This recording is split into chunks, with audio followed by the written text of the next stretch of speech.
هەڵکاتان باش هاوڕێن، هیوادارم هەمووتان لە خۆشی و شادیدا بن. بەڕاستی ڕۆژێک نییە کە بڵێن دەتوانین ئەمڕۆکە باسی سووریا، باسی ڕۆژئاوا، باسی کێشەی کورد، باسی پەیوەندی و ڕێککەوتن و ڕێکنەکەوتن و ئەگەری شەڕکردنی نێوان حکوومەتی ئینتقالی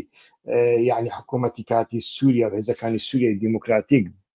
دەکرێ یان ناکرێ نییە باسی نەکەین. دەبێت هەموو ڕۆژی ناچارین باسی بکەین، ناچارین بەردەوام تەماشای هەواڵەکان بکەین، تەماشای ڕووداوە ڕۆژانەییەکان بکەین. بووە لە هەمووی گرنگتر ئەو ڕووداوە ڕۆژانەیانە گەلێک جار سەر لە خەڵک دەشێوێنێ، چونکە لە بەرامبەر ئێمە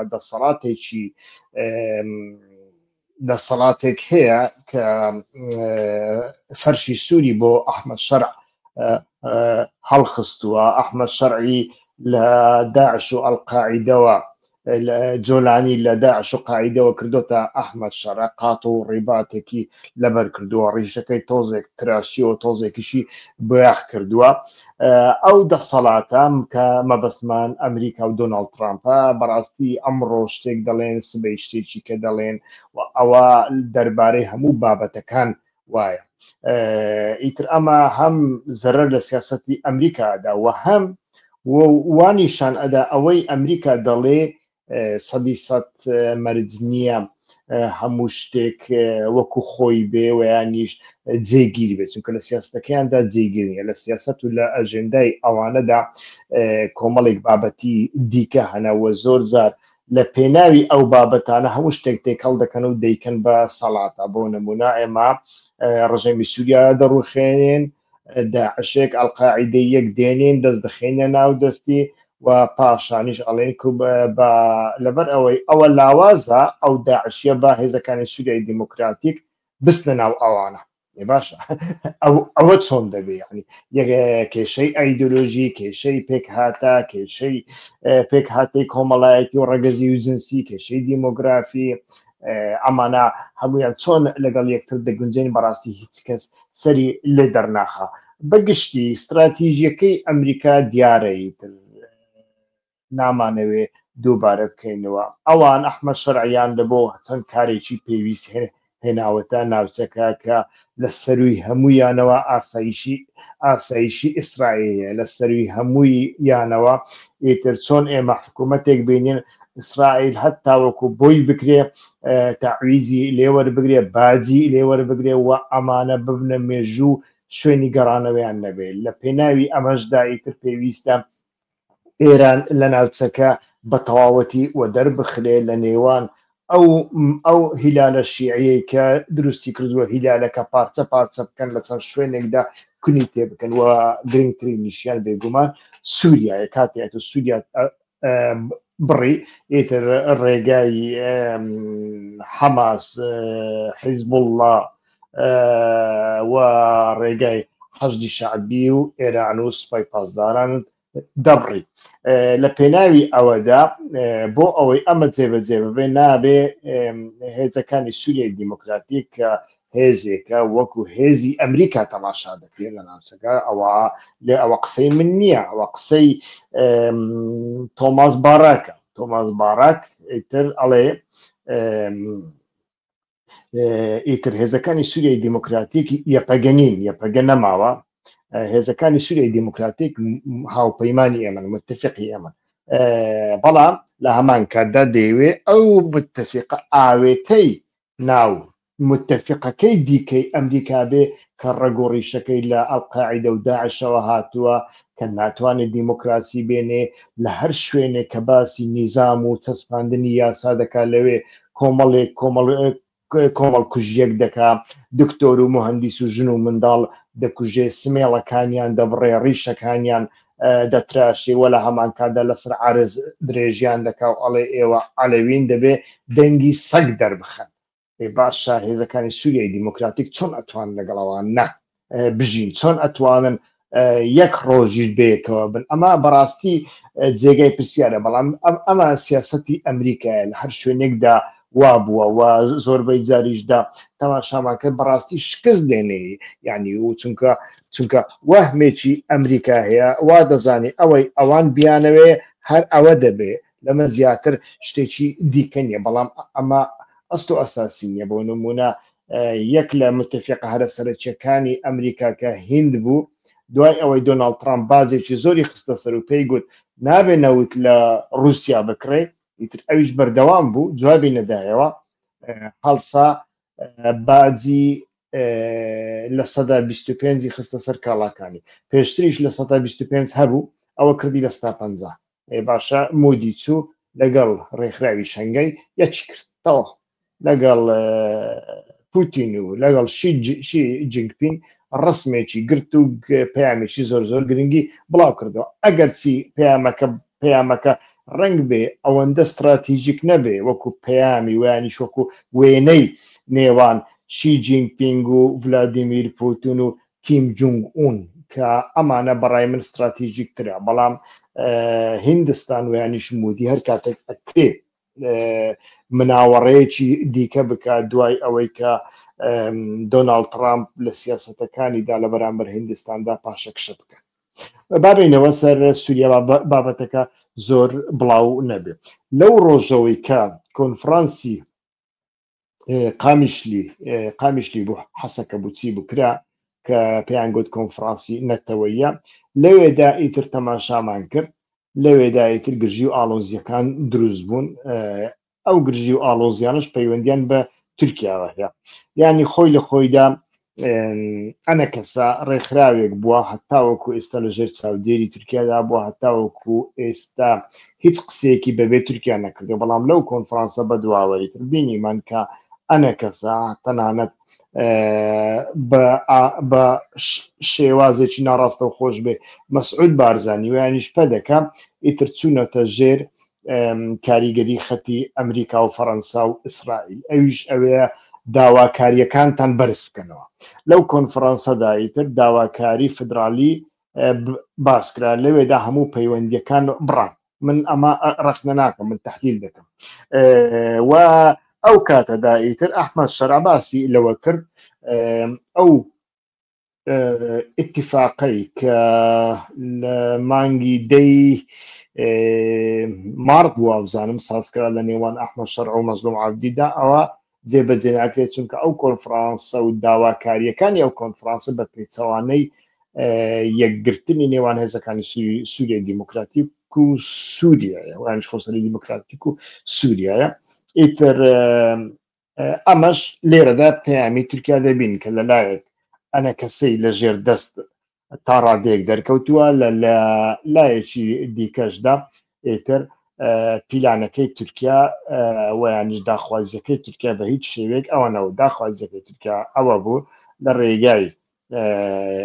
گوایە چارەسەرکردنی کێشەی کرد لە تورکیادا بتوانن ئەمان هێزەکانی سووریای دیموکراتیک بە تەواوەتی لەناو ببن بیخەنە ژێر ڕەحمەتی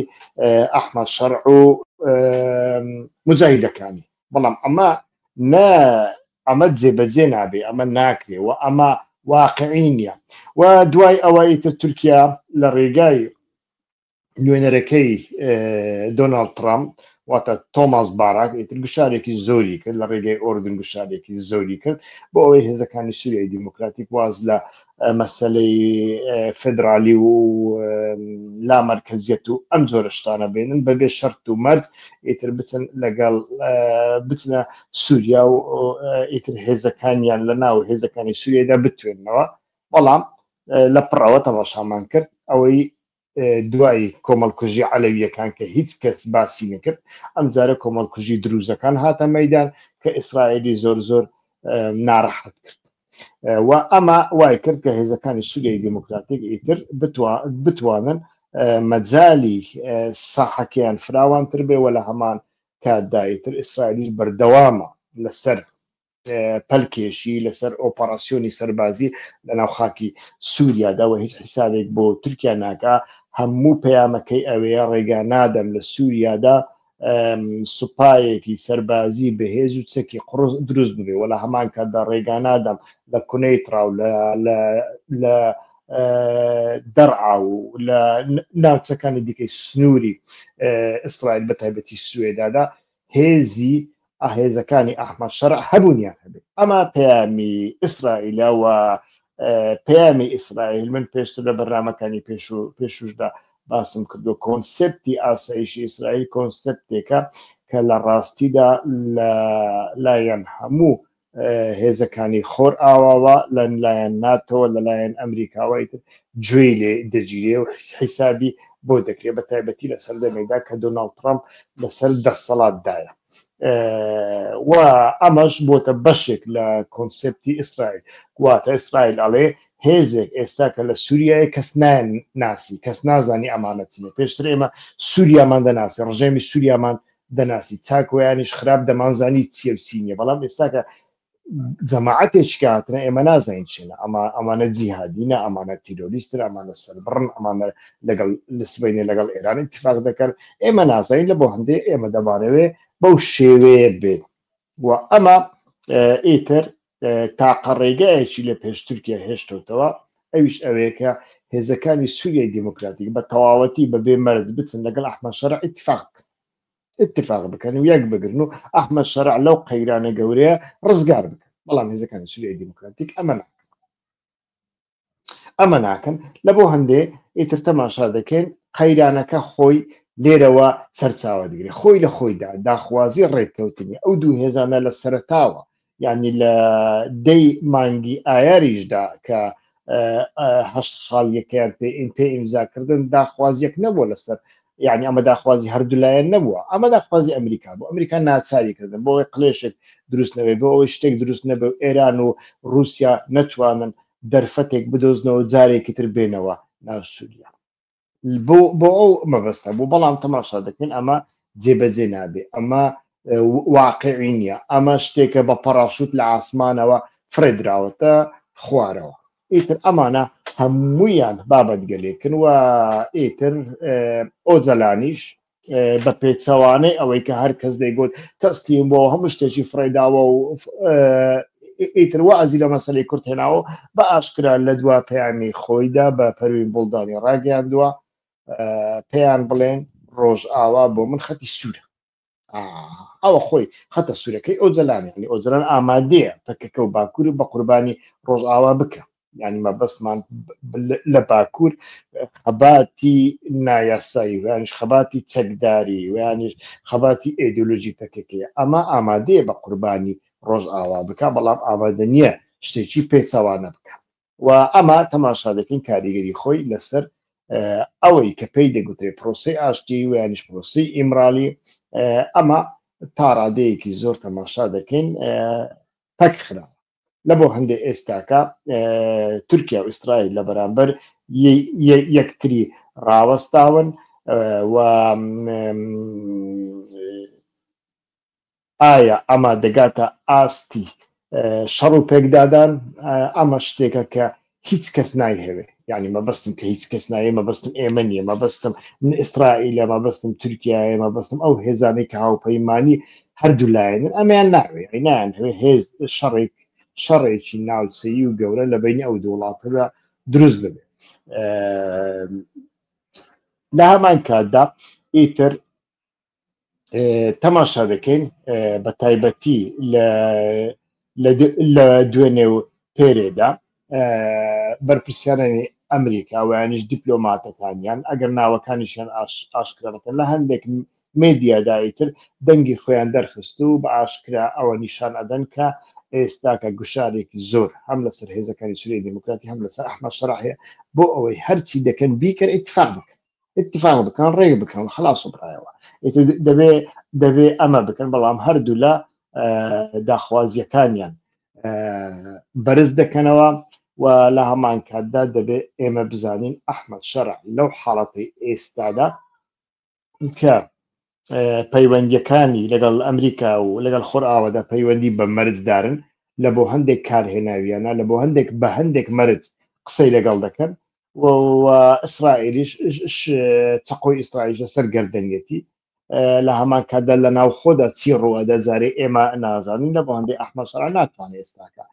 پشت بە تورکیا نەبەستێ و گوێ لە قسەکانی تورکیا ڕانەگرێ. ئەو دیپلۆماتە ئەمریکای کە من باسم کرد لە بۆ میدیاکاندا قسەی کردووە شتێک دەڵێ کە نزیکە لە واقع ئەڵێ بە کوردەکانمان گوتووە چاوتان زۆر لە ئیسرائیل نەبێت ئیسرائیل ئەوەی لە بۆ دروزەکانی کرد لە سوێدا لە بۆ ئێوە ناکا لە قەنم شتێ حەسەکە تا ڕادەیەکی زۆر من باوەڕم بەمە هەیە و ئەمە ئێستاکە لە ئەژێندای ئیسرائیلدا نییە کە بە فعلی شتێک بکە لە بۆ کوردەکان لە سووریادا بەڵکو دەیەوێت لە ڕێگەی کوردەکاندا حکوومەتێکی نائارام و لاواستە بێت لە سووریادا لە عێراقدا لە ئێراندا لە تورکیادا ئەمە ڕاستە بەڵام ئایا بە فعلی چۆن ئەوەی کە ئیسرائیل ئامادە بوو لە بۆ جەنگی چۆ پشت دروزەکان و تەنانەت نزیک بارەگای ئەحمەد شەرعی بۆمباباران کرد و بارەگای سەرەکی سەرفەرمانداری گشتی سوپای تورکیا سوپای سووریا سوپای ئەحمەد شەرعی بۆمباباران کرد ڕەنگ بێ ئەمە لە بۆ کوردەکان نەکرد ئەمە ڕاستیەکەیان لە پشتەوە تا ڕادێک هاوکاریەک ئەکایە یان نا ئەمە جیاوازە ویانژ وەکو لۆبی هاوکاریەک دەکەی یان نا ئەمە جیاوازە لە بۆ هەندێک ئێستاکە مەسەلەیەکی نادیار هەیە ئایا لە بەرامبەر ئەوەدا هێزەکانی سووریای دیموکراتیک و ئەحمەد شەرع دەگەنە ڕێکەوتن یان نا خۆی لە خۆیدا لە دوایین دیداردا کاتێک بڕیار بوو ئەحمەد شەرع و مەزلوم عەبدیکۆ بنەوە ئەحمەد شەرع ئامادە نەبوو لەگەڵ مەزلوم عەبدیکۆ بێتەوە چەند وەزیرێکی خۆی ناردبوو و دوای ئەوە ئیتر ئەمریکیەکان داوایان کرد مەزلوم عەبدی ببینن بەڵام مەزلوم عەبدی ئامادە نەبوو بچیتە دیمەشق ئەمریکیەکان بینێ چوو لە عومان بینی هەمان وەفد لە عومان گەڕایەوە ئەمجارە چون لەگەڵ ئەحمەد شەرعیش قسەیان کرد مەسەلەکە ئیتر بەو شێوەیە هێزەکانی سووریای دیموکراتیک دەیانەوەی خۆیان وەکو بەشێکی گرنگ و ینی زیاتر لە سووریادا ببین یعنی بەسێژی تەواو هاوسن سووریا بەتەنیا جەماعەتی ئەحمەد شەرع و جیهادیەکانیە ئێمەش بەو شێوەیە وەرەوە لامان کەدا لە دیوانەکانی ساڵح موسلیمان بینین لە بۆ ڕوودا و کە لەوێدا ئیتر باس لە کۆمەڵێک بابەتی ئیدئۆلۆژیش دەکا کە ئەمانە ئەگەر خەتی سووریش نەبن ئەمانە ئەوان قسەی لەسەر دەکەن وەکو مەسەلەی ژن مەسەلەی کۆمەلگا مەسەلەی پێکهاتەکان ئەمانە هەمویان ئێستاکە حکوومەتی ئەحمەد شەرع و تورکیا کوردەکان وەک جیاوازی خواز و پیاوی ئیسرائیل بەکاردێنن و کوردەکانش ئێستاکە زیاتر کارتی کەمینەکان و گروپە ئاینیەکانی سووریا زیاتر لە بەرامبەریاندا بەکاردێنن و ئەمە ئێستاکە گەیشتۆتە ئاستێکە کە ئەتوانین بڵێن دیالۆگی ئیمرالیشی تاڕادێک لە شوێنێکدا قفڵ کردووە لە هەمان کاتدا ڕۆژانە دەوڵەتی تورکیا تهدیدی شەڕ دەکە هەڕەشەی شەڕ دەکە هەر لە بۆ هەندێش بینیمان لە دواییدا تۆماس باڕاک ئیتر لە دوانێکی سەیریدا لەسەر پەیوەندی نێوان یەپەگە و هێزەکانی سووریای دیموکراتی گوتی یەپەگە نەماوە هێزەکانی سووریای دیموکراتی متفقی ئێمە یعنی شەڕیان لەگەڵ مەکەن ئەوانە متفقی ئێمە ڕێک بێ ئەو پێیانە بێ بەڵام ئێمە لە پێشوودا بینیومانە لە بەرامبەر هێرشەکانی تورکیادا ئەمریکا یەک گولەش بتەقێت نەمان بینیوە ئایا ئەمجارە دەبێ یان نە ئەمیان جارێ نازانی بابەتێکی جیاوازترە بەڵام ئەمانە هەمویان لە کاتێکدا دەبن کە ئیسرائیل خواخوایەتی دەرفەتێک بدۆزێتەوە لە ڕۆژهەڵاتی ناوەڕاست بەکاری بێنێ من پێم وانییە ئەو ئەلیتەی ئەنکەرە حیسابیان لە بۆ ئەوە نەکردبێ لە هەمان کاتدا ئەو ئەلیتەی ئەنکەرە بە تایبەتی ڕەزەت تەیب ئەردۆغان کە هەموو ئەولەویاتەکانی ڕژێمێکی ئەوتۆکراتیا ڕزگاربوونە لە ڕژێمێک کە سەر بە سیستەمی خۆر ئاوایە کە دادوەری تێدایە کە بیرۆکراسی تێدایە کە هەڵبژاردننی تێدایە ڕزگاربوون لەمانە هەموو هەوڵێکەدا لە بۆ هەندێش لەگەڵ ئەو پرۆژەیە کە پێی دەگوترێ پرۆژەی ئاشتی و چارەسەرکردنی کێشەی کورد نایەتێت چونکە ئەو پرۆژەی ئاشتی و کێشەی کورد بمانەوێ نەمانەوێ دەوڵەتی حقوق فەرز دەکەن دەوڵەتی حقوقیش لە بەرژەوەندی ڕەزەل تەیب ئەردۆغان دانیە. ڕەزەل تەیب ئەردۆغان سیاسەتی دەرەوەشی لە پێناوی سیاسەتی ناوخۆیە لە بۆ هەندێکی تر دەست بەرنادا لە ئەحمەد شەڕع. بەڵام ئەمە بێگومان ئەمە وەکوتم یەک لە مەترسیەکانی ئەوەیە ئەگەر بێت و دەست بە شەڕ بکە ئایا ئیسرائیل لێرەدا چۆن ئەو بابەتە بەکاردێنێ. ئێمە دەڵێن بەکاردێنێ، چۆن بەکاردێنێ و ئەمە تا چڕادەیەک بە زیانی تورکیا دەشکێتەوە و تا چڕادەیەک ئەمە وا دەکا کە یعنی ڕێگایەک خۆش بک بۆەوەی شەڕێکی زۆر زۆر گەورە لە نێوان کوردەکانە تورکیا دروست بێ، حتا ڕێگا بکاتەوە کە تورکەکان کۆمەڵکوژی بکەن. چونکە ئەمە تەکتیکی ئیسرائیلە لە بۆ سوێداش ئەمە کرد. لە بۆ هەر ڕۆژێک بەر لە کۆمەڵکوژی سوێدا ئیسرائیلیەکان و لایەنگرانی ئەحمەد شەڕع لە باکو کۆبوونەوە، ئەوان ئەڵێن حەزەکەین ئۆپەراسیۆنێک بکەین بۆ سەر سوێدا، ئیسرائیلیەکانیش ئەڵێن بڕۆن بیکەنەوە، بەڵام زۆریان عەزیەت مەدەن کە جیهادیەکان دەستنە ژوورەوەی تر ئیسرائیلیەکان چی بەسەرهێنا. یعنی ئەمە هەیە لە بۆ هەندێ ئینسان دەبێ لەو هەموو بوارانەدا ئاگدار بێ. بەڕاستی ڕەوشێکی زۆر زۆر زەحمەت لە پێش هەردوو لایەنانە. هەردوو لایەن چۆن دەگەنە ئیتیفاق، چۆن دەکەنە ڕێککەوتن ئەمەیان دیار نییە و لە ئاستی جیهانیشدا بەڕاستی گۆڕانکاریەکان وەکو جاران نامینێن. یعنی ئێمە چەند ڕۆژ پێش ئێستا گەورەترین و بەهێزترین کۆبوونەوەی شەنگایمان بینی کە ئەمە جاری یەکەم متفقەکانی ئەمریکا وەکوتم تورکیا وەکو هیندستان بەشداری تێداکەن و دوای ئەوە ئیتر بە بۆنەی سەرکەوتنی چاینا بەسەر یابان ژاپۆن مەراسیمێکی سەربازی زۆر زۆر گەورەکرا کە ڤلادیمیر پوتین و ئیتر سەرۆکی کۆریا بەشداریان تێداکرد و لەوێدا ئیتر چین هەموو بەشێکی زۆر لە کەلوپەلە سەربازیەکانی هێدانە دەرەوە و نیشانیدان جگە لە فڕۆکە لە هەمان کەدا موشەکە باڵستیکیەکان کە کلااوەی ئەتۆمی هەڵدەگرن و بە گەورەترین موشکی باڵستیکی لە جیهاندا دەزانرێن. خۆی لە خۆیدا CIA چەندین جار پێشێستا باسی کردو کە چین خەریکی دروستکردنی موشەکە، یعنی ئەو موشەکەی کە بەر لە دەنگەکەی دەڕوا، ئەو موشەکە کلاسیکیە، ئەو کلاسیکیانە نییە کە ساڵی 91 سەدام